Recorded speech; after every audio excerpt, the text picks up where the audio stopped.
Thank you all for being here. This morning, our state is in shock, and I want to take this moment to speak directly to the people of our state. To our first responders, I'm in awe of you. I'm in awe of your courage. I'm in awe of your strength. I'm in awe of everything you do for each and every one of us. You saw a crisis, and you said, what can I do to help? And our response teams are doing everything in our power to rescue and recover the victims of this collapse, literally as we speak. People who, as we speak, are out there, are divers, are air assets. People who right now are working to save lives and are doing it because the state asked. And we will update the public as the work continues. To our partners inside and outside of government, I know this has been a long night. We started coordinating immediately after the Key Bridge collapsed. We've been standing together every step of the way, from our county leadership, to our city leadership, to our state leadership, to our federal leadership. And I'm grateful to call each and every one of you not just colleagues, but I'm grateful to call you friends. And to the people of Baltimore, and each and every one of the 6.3 million Marylanders who call our state home, I recognize that many of us are hurting right now. I recognize that many of us are scared right now. And so I want to be very clear about where everything stands. We are still investigating what happened, but we are quickly gathering details. The preliminary investigation points to an accident. We haven't seen any credible evidence of a terrorist attack. Our administration is working closely with leaders from all levels of government and society to respond to this crisis, and not but just by addressing the immediate aftermath, but also by building a state that is more resilient and a state that's more safe. That is our pledge, and that's our commitment, and we're going to keep that commitment. And lastly, to the victims of this tragedy and their loved ones, all of our hearts are broken. We feel your loss. We're thinking of you, and we will always be thinking of you. We pray for the construction workers who are on the Key Bridge, and we pray for everyone who has been touched by this tragedy, and their families, and all of their loved ones. But Maryland, we will get through this, because that is the Maryland spirit, and that's what Maryland is made of. We are Maryland tough, and we are Baltimore strong.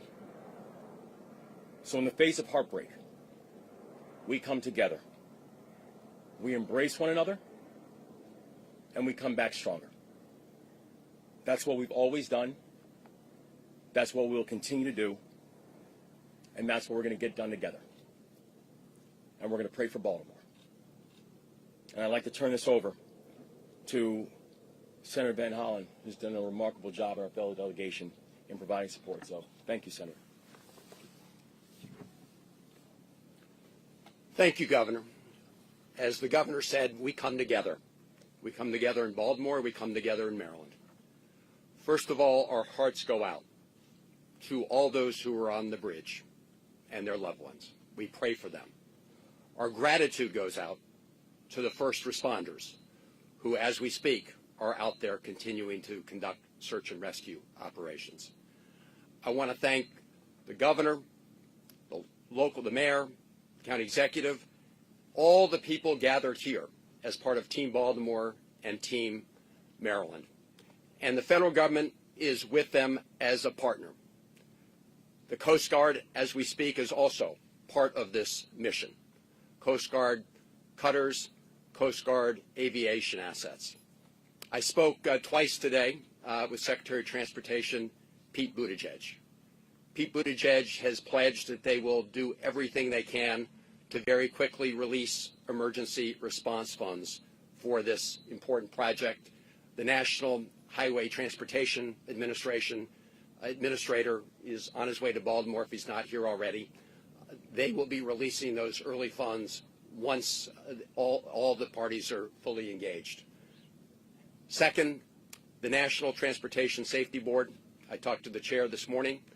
She and her team will be conducting an investigation of what happened. And finally, the Army Corps of Engineers, naval assets for looking below the. All of this is going to be. The governor is leading Team Maryland. The mayor and the county executive, of course, Team Baltimore. But I'm just here to say, together with Ben Cardin, Senator Cardin, and Congressman Fume and others, the federal government is your partner in this effort. Thank you. And again, to the people of our state and the people of this great city, we're with you. We love you. We will get through this together. Thank you, Governor.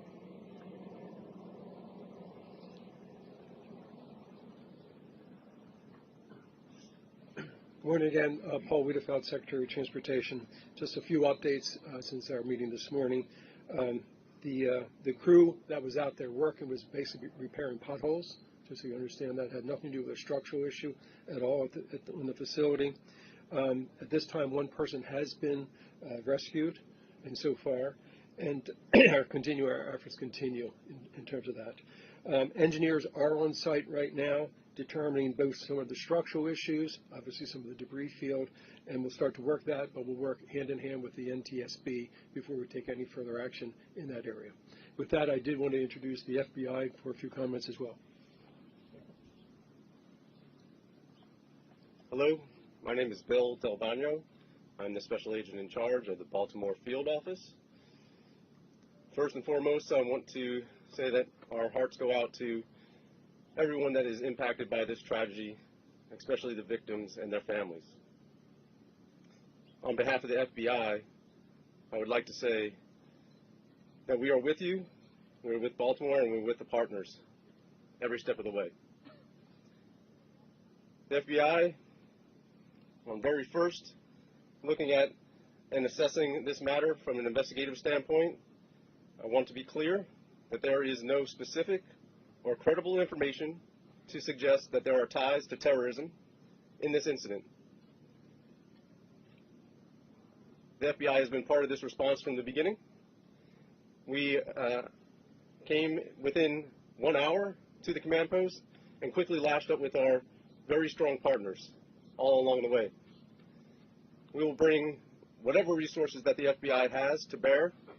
We've already brought our crisis response, our victim services, and just recently our underwater search evidence recovery teams are on site.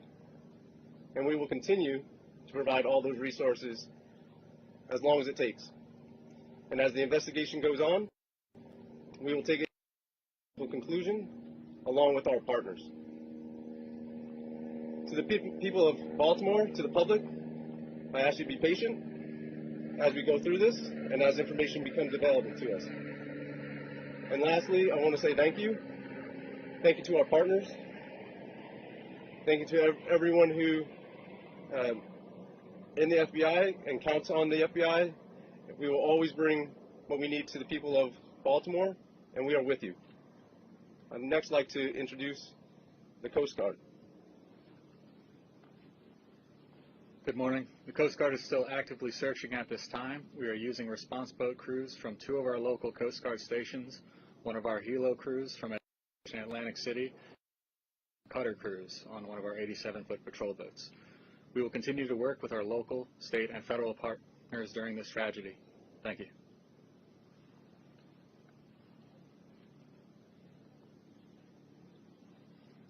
Governor, you say the point of traffic in and out of the harbor stopped at this point? Governor, as far as you are aware, was the collapse of that bridge inevitable as that ship hit that part of the bridge?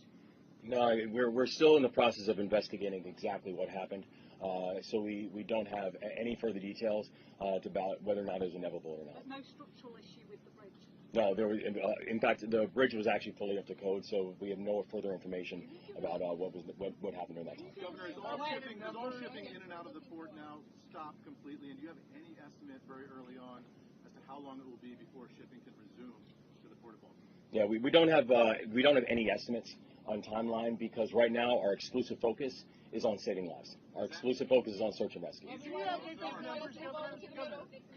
us a better sense for the number? Because we've heard, I know Mr. Wiedefeld said one had been rescued, but earlier from Baltimore we heard that 2 have been rescued. Can you tell us the total numbers we're talking about that you're searching for, and how many have been rescued? Well, there are 8 individuals. 6 are being searched for right now. 1 is was taken to the hospital, and 1 is not in the hospital that we're speaking to. So 6 unaccounted for. Yes. And does that involve individuals that may have been in vehicles that went in the water? Do we know? We believe it's a construction crew. Okay, so we don't think there's anyone in vehicles in the water. No, we do not believe so. Okay, we'll take questions right here. Take this question here. Governor, 2 questions. How quickly did you find out about what happened here? What was your reaction or the scale of what well, I mean, I think it was probably within minutes of everything, less than an hour, when I know that my phone first rang. And, first from the mayor of Baltimore and also from our chief of staff. And it was, we know the Key Bridge. I've ridden over the Key Bridge countless times. So many of us know the Key Bridge because it is our normal commute. This is a place that is a normal commute route for over 30,000 Marylanders every single day. And so to hear the words that the Key Bridge has collapsed, it's shocking and heartbreaking. And immediately the first thought and the first ideas go back: what happened to the people? Where are we? What was the impact on human life? But for every single one of us who are Marylanders, the words that the Key Bridge is gone, it still shakes us, because for 47 years, that's all we've known. And so this is not just unprecedented from what we're seeing and what we're looking at today. It's heartbreaking. Governor, can you confirm that the crew on the ship alerted authorities that it had lost propulsion and was in trouble? We can confirm that the crew notified authorities of a power issue. Yes. And that they had lost power on the ship. Yes. Was there any effort to shut down the bridge before it happened? I'll take the question right here. Gotcha.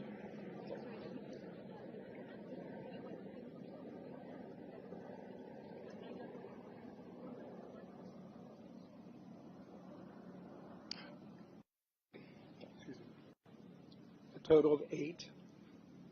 1 rescued and in hospital. 1 not in hospital, but it is, we have communicated with that person. And then 6 that we are searching for.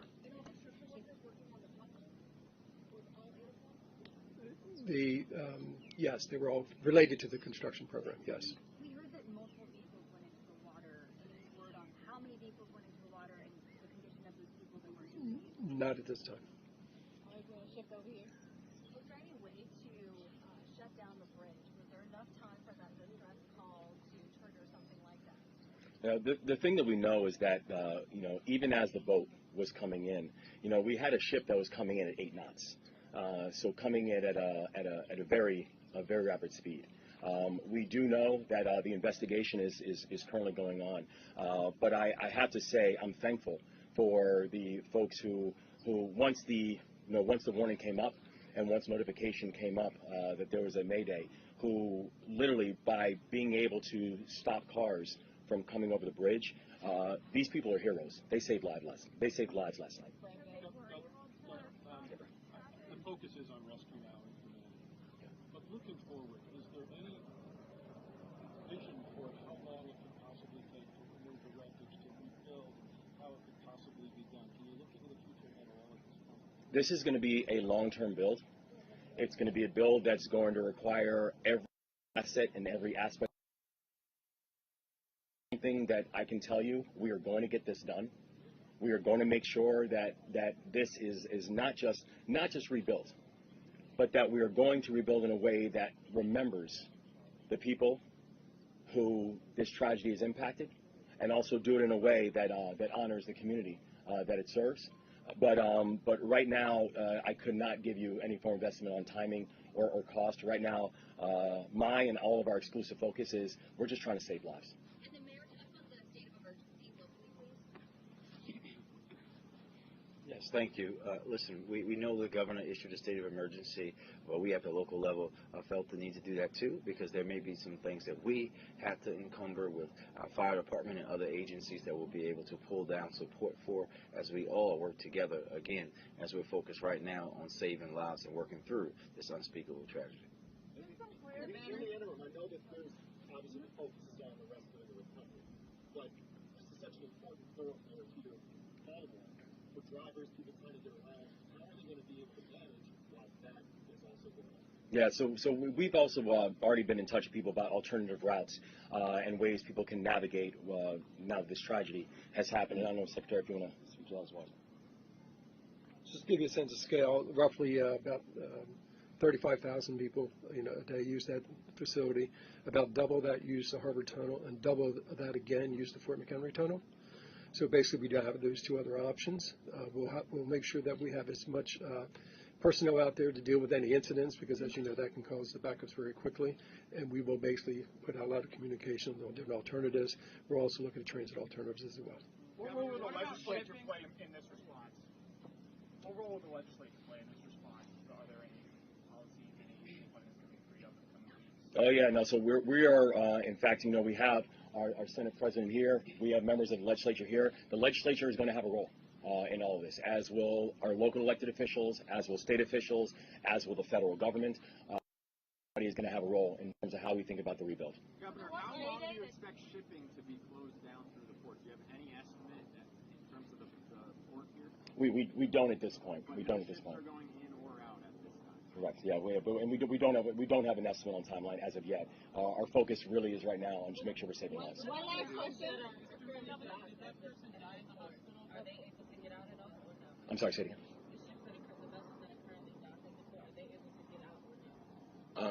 The one that's captured under the is that Still at port. Oh yes, that one's still at port. Yes. We'll take one last question. Yes, ma'am.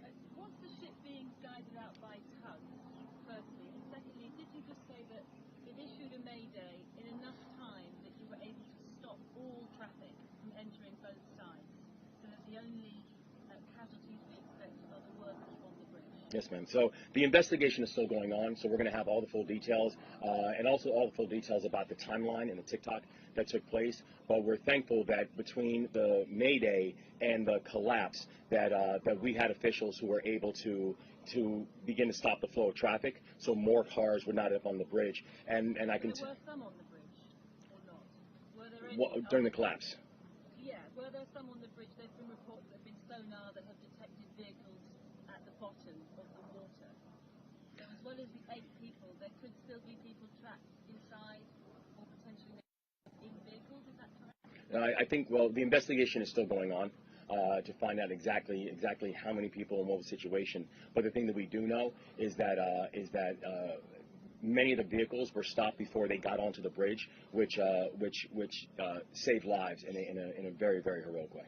Thank you all very much. Thank you. We'll have another update later. Thank you. The huge details. We don't know how many vehicles. David, any thought on time?